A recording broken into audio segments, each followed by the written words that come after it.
reviewing The Refugees by Vietnam Nguyen.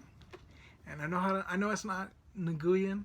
I know it's Nguyen because I I know a bunch of Vietnamese people, so um, I had a few Vietnamese people in my classes as I was growing up throughout my education, and there were Gwens in my classroom, so I knew about how to pronounce it. I say this because there's another book I'm going to be reviewing called The Best We Could Do by T Bui or Tai Bui. I don't know how to pronounce it, but yeah, this is a book about Vietnamese people and refugees in particular, and this is important because, like I said, I know I've met quite a few Vietnamese people, and I live in Santa Ana. I live close to a Vietnamese community, a large Vietnamese community. So, um, I find it important that I want to know more about them.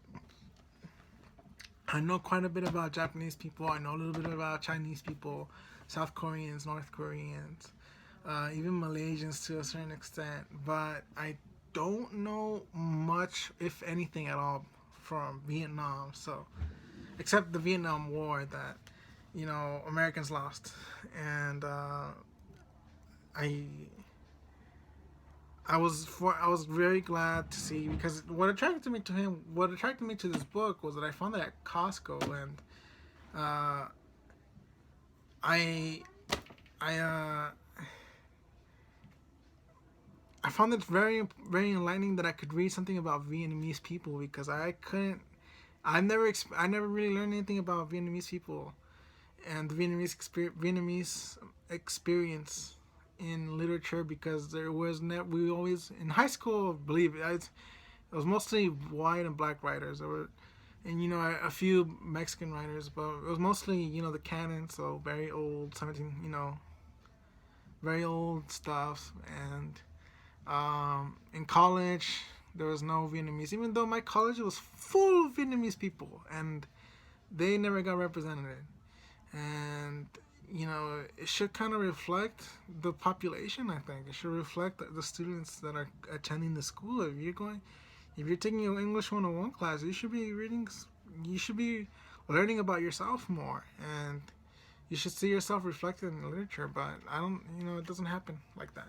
And that's why when I heard about the sympathizer, and I'm like, what is a sympathizer? And then I read a sample of it through the Kindle, and I liked it. It was very simple, but at the same time, it uses satire, it uses irony. So it's one of those books. That's what I tell myself. It's one of those books. So you have to be careful with what you're reading, because irony is very hard to follow in literature and in books in general, because it takes you one step further, and you have to see beyond you have to read beyond the lines, and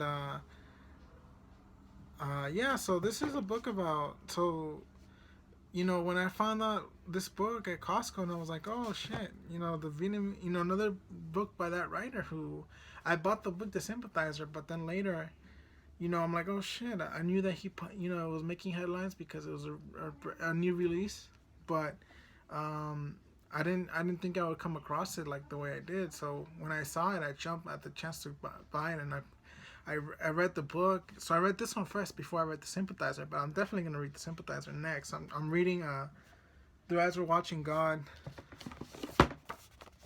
and I'm gonna be making a review about this. But as soon as I finish this, I'm going to be reading The Sympathizer next. Well, a couple, along with Francis, some essays that I'm reading, and so yeah, I'm keeping up my reading a lot. But yeah, back to the main point is that I didn't know that I knew that refugees existed, but I didn't know exactly what that entailed. So when I read this, there's a story in here about a gay man who who has a sponsor. He comes from Vietnam, and he's estranged from his family. He's separated from his family, curtailed from his family, and he consolidating the fact that he might never even see him again in his life, because he wants to make a better life for himself. just send back money to them so that they can survive. That's a very immigrant experience. Very, that's a perfect parallel to draw between the Vietnamese experience as a refugee and a Mexican experience as an immigrant or an illegal immigrant in many cases where they work to send money back to their families. Except in this case, he is sponsored, so he has somebody. So he's in the country legally, so he doesn't have to worry about getting deported as long as he doesn't do anything bad with, again, that would upset his hosts. Um, there's also a story about this little girl that can see ghosts. There's a story in here um, about this person that sells highly desired things like bad contraband, which is counterfeit goods. He sells kind of like Versace, Victoria's Secret, all these very high end brands, and these very expensive brands counterfeit. And it was interesting because there's a demand for counterfeit goods, and there's actually a story about a Mexican guy, so it kind of brings in together Mexicans because it brings the Mexicans into the mix. And I thought that was good because there's a lot of Mexicans here in California, and we're neighbors with this large Vietnamese community outside of Vietnam. So, and then just because the face of the immigrant experience right now is the Mexican. So I thought it was interesting. This guy named Arturo, who works with his brother, who has a very strong gambling problem. He I can't remember what else.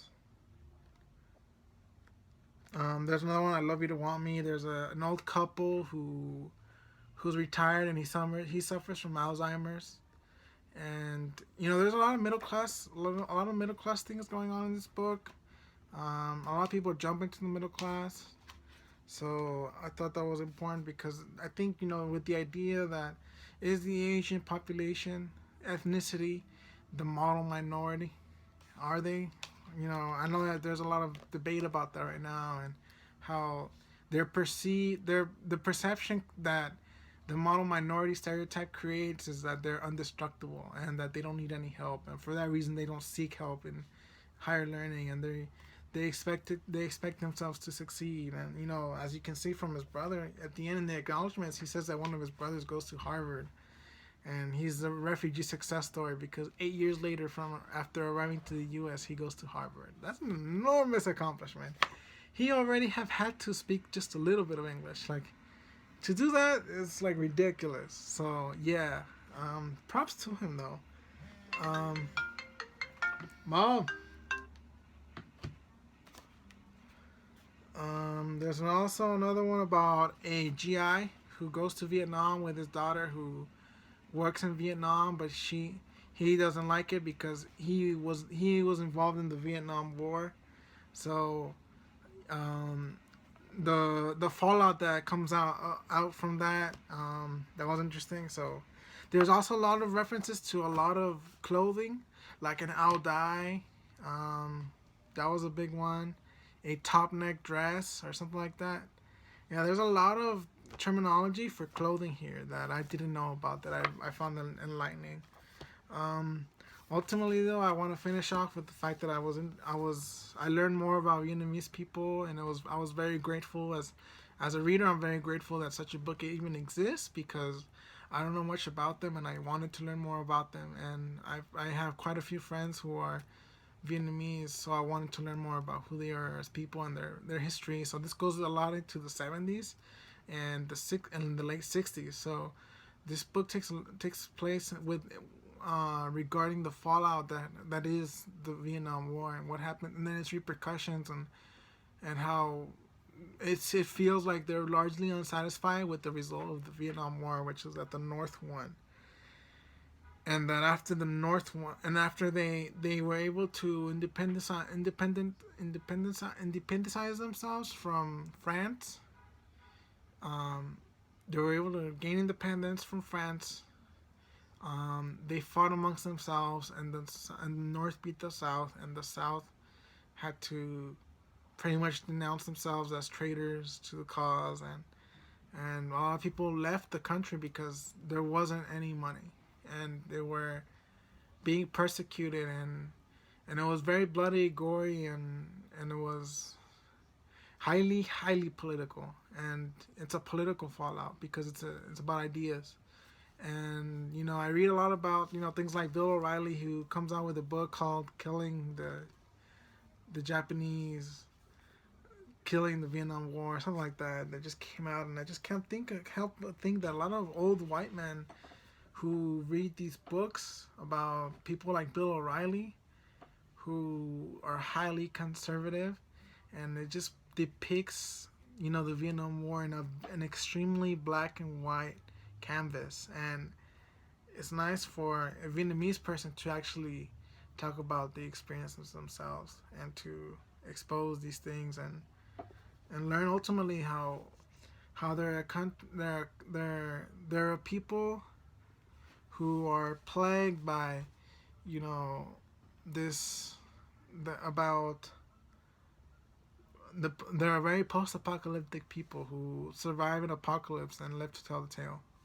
Thanks for watching.